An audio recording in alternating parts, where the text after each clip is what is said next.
Hey everyone, welcome back to my channel. In today's video I have my mid-October wrap-up for you. This month I have finally sort of gotten back into my reading groove with the audiobooks that I listen to have sort of helped contribute to that, I think, a little bit. If you don't know, I work a lot during the sort of holiday season and I can listen to audiobooks while I'm working. So I tend to read a lot more during those months, even though it's not actually, like, I probably won't pick up a physical book for all of November and December, but I will still get through probably more books than I would normally. And so that has started a little bit this month. I've been definitely getting through more books than I have in the past couple months, which is obviously the reason for the mid-month wrap-ups. I may actually do weekly wrap-ups in November and December if things do get a little crazy. But let's just get right into this month's mid-month wrap-up. I believe so far this month I have read 13 books. I'm actually filming this video a little bit before like the mid-month mark, so if this doesn't line up with my Goodreads, that's why. But the first book I read this month was Games We Play by Dana Izley? I don't know. I know I'm pronouncing that wrong, but you've probably heard of this book. It's all over TikTok and like everything right now. And it is super short. I think it's only 90 pages long.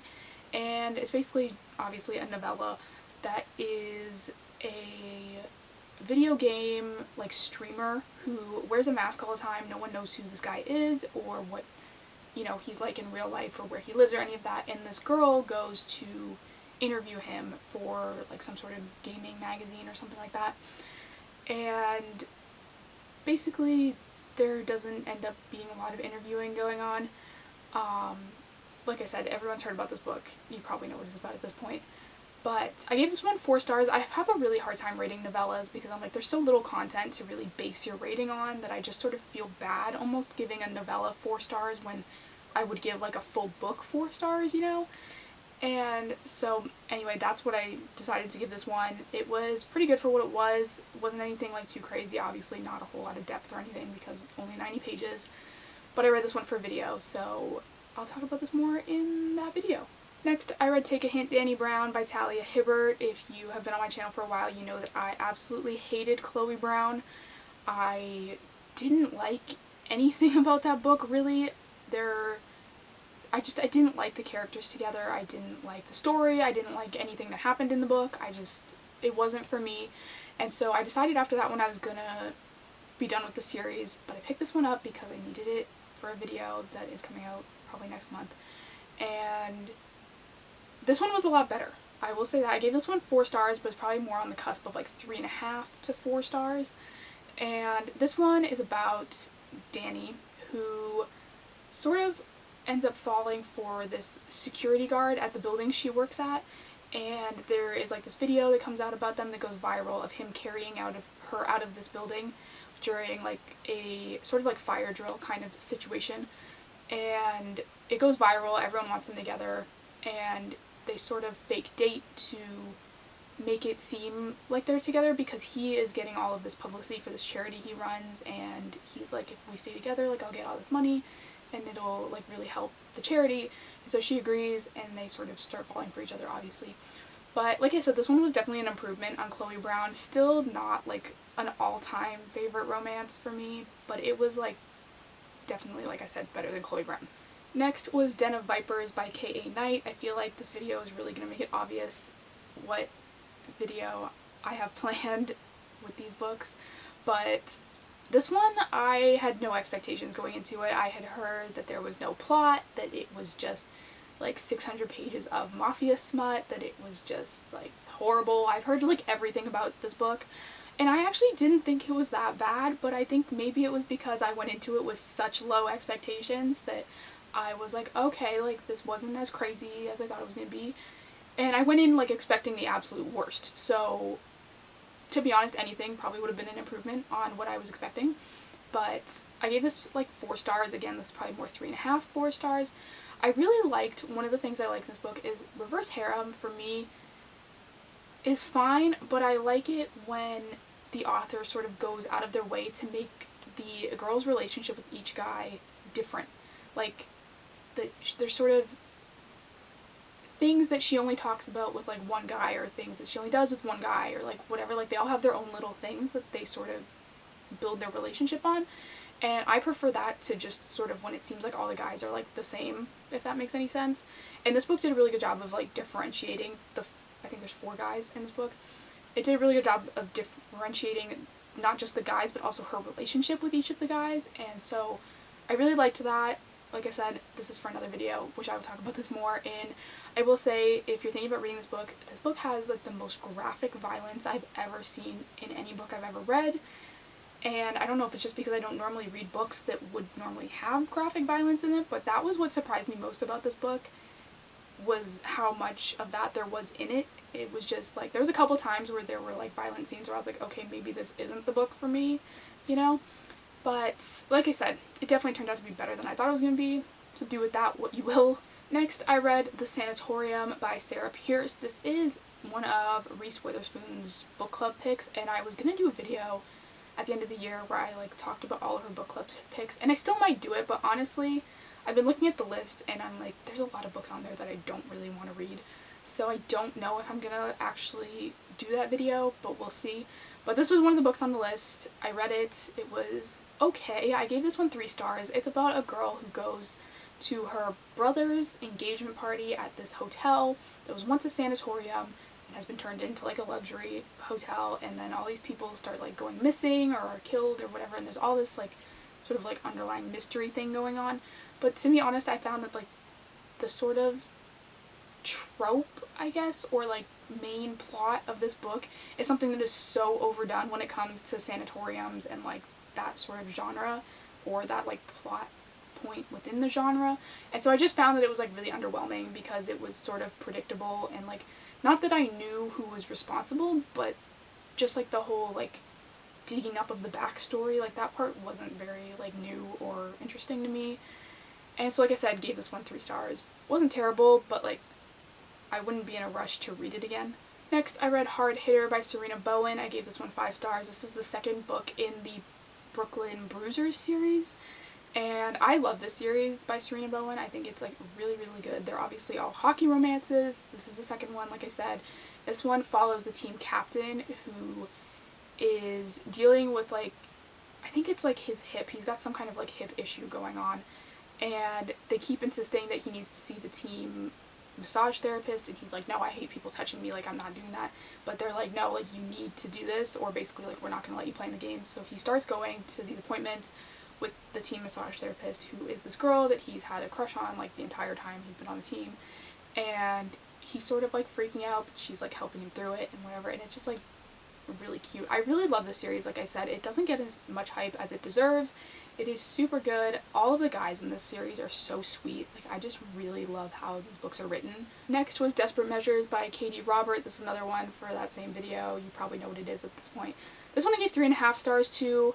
If you follow me on Instagram, you saw my story about this. This book had one of the very few things that I cannot stand in romance books in it, and that just like turned me off of the whole book. I couldn't get into it or enjoy it because it had this element that I don't like.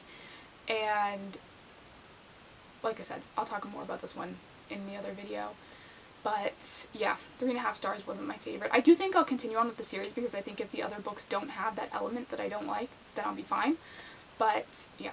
Next, I read Pipe Dreams by Sarina Bowen. This is number 3 in the Brooklyn Bruiser series, and this one follows a single dad who kind of was dating the team. I think she was like the assistant of the team, or she worked for the team in like some capacity, and he was sort of dating her as he was divorcing his wife, and everyone was like calling her the other woman, and she was getting all kinds of flack for it and whatever. And so they end up splitting up, and she's like super angry at him, doesn't want anything to do with him, and he is now a single father of a like 13-year-old girl, and he's sort of trying to get her back, but she's like not having it, and it's sort of, the whole book is like him trying to win her over. There was one thing in this that I didn't like, but I can't say because it'd be like a major spoiler, but it's just like he makes a decision to do something very quickly that I think maybe he should have like taken more time to consider. And so yeah, I gave this one 4 stars, really liked it, didn't like it as much as the first two because of that one little thing, but other than that, I thought it was pretty good. Next was The Love Hypothesis by Hazelwood. I gave this one 4.5 stars. I loved this book, like, way more than I thought I would. I hate science, like, let me just put that out there. I literally, my biology teacher in grade 11 told me she would pass me in the class if I promised not to take another science class ever again. And I was like, yep, I'm out of here. Like, that's how much I was not good at science, didn't like science. So I didn't think this book would be for me because I had seen Chandler Ainsley talk about it on Instagram, and she was reading it and she was saying that she was realizing she didn't like science as much as she thought she did, and I was like, okay, I already know I hate science, so I'm probably not gonna read this book. But I ended up picking it up because everyone was talking about it, and I loved it. Like I said, there is not like an overwhelming amount of science in this book if you're worried about that. It's super good, super well written, really liked the characters. My only complaint was the best friend, I think her name was Anne. Really couldn't stand her throughout the entire book, and that was like the one thing that just like bothered me about this book. But other than that, really loved it. Next, I read Brooklynaire by Sarina Bowen, which is sort of like the spin-off of the Brooklyn Bruiser series. This is more, I think, I don't know if, I haven't read the other ones, I've only read the first one in this, so I don't know if it's all focuses on like office people in the hockey team or if it's just more hockey players.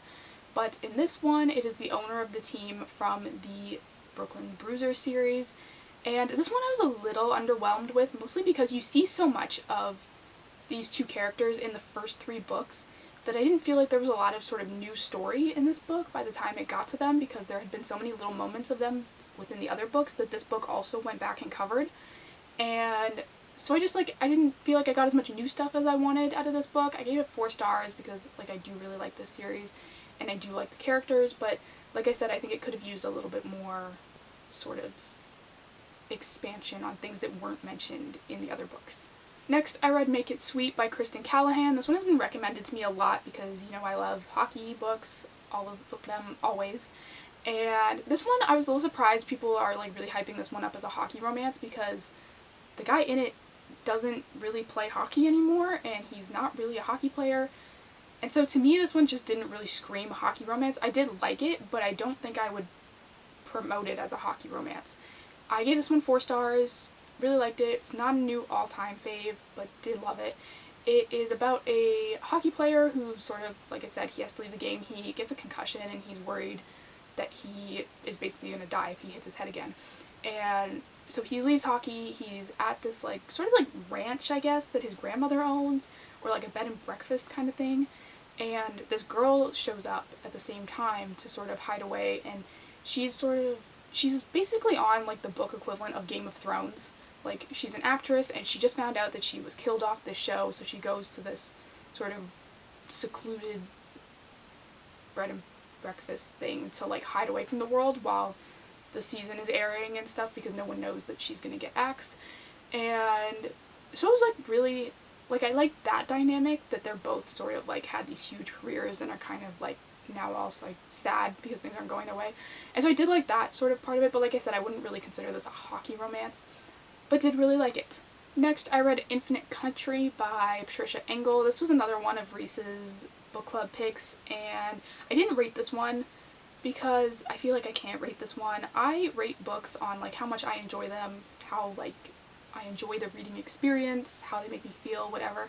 And so when I read books that are sort of more, like, educational, I guess, I feel like I have a hard time rating them because they're not necessarily fun to read, they're not, like, happy books, and I feel like I can't rate that in the way that I normally would rate a book, so I didn't rate this one.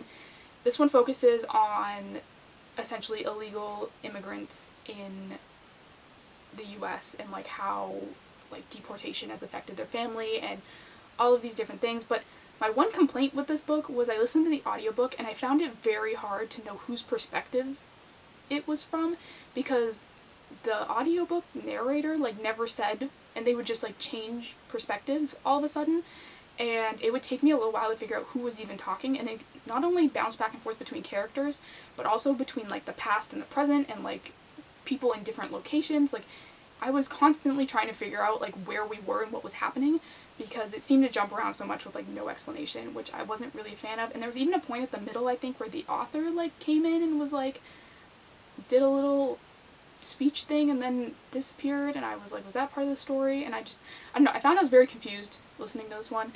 And so like I said, I might do this video at the end of the year. I have no idea, but those were the two I read this month. Next, I read Bittersweet by Sarina Bowen. As you can tell, I'm obviously on like a huge Sarina Bowen kick right now. I really love her writing, and she does hockey in small towns, which are like my two favorite things. And so this is more the small town one. This is about a farmer who, his like one night hookup from college shows up at his farm working for a restaurant, and she's trying to buy his produce like super cheap, and he's like, that's just like offensively low. And she's like, oh my gosh, I didn't know, like they just sent me with this price list, like I had no idea. And her car breaks down. She ends up staying with him a couple times. It's very small town. It's also perfect for fall because most of it takes place during apple season.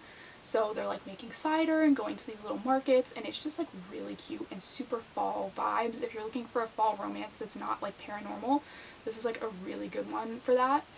I don't know if I said this already, I gave this one 4 stars. It is the first book in the True North series. There are tons of books in this series. I think there's like 9 or 10 out already.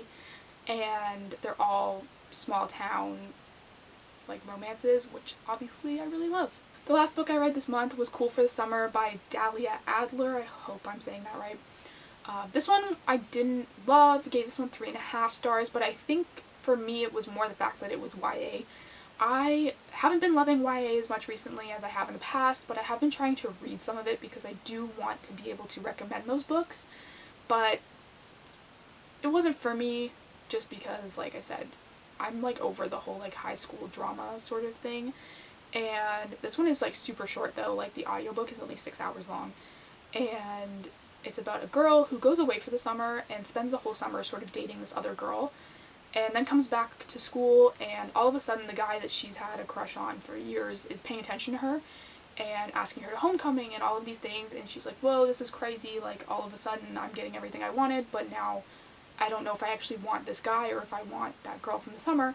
And the girl from the summer shows up at her school, just like unannounced, out of nowhere, switches to her school, and she's like, oh my gosh, like why is she here? And she thinks she wants to keep it a secret, and it's this whole thing that goes on. And this was like really cute, and I do like applaud the themes that were discussed in this and all of that. But like I said, YA is not so much my thing, but if you are into YA still, this would be a really good read.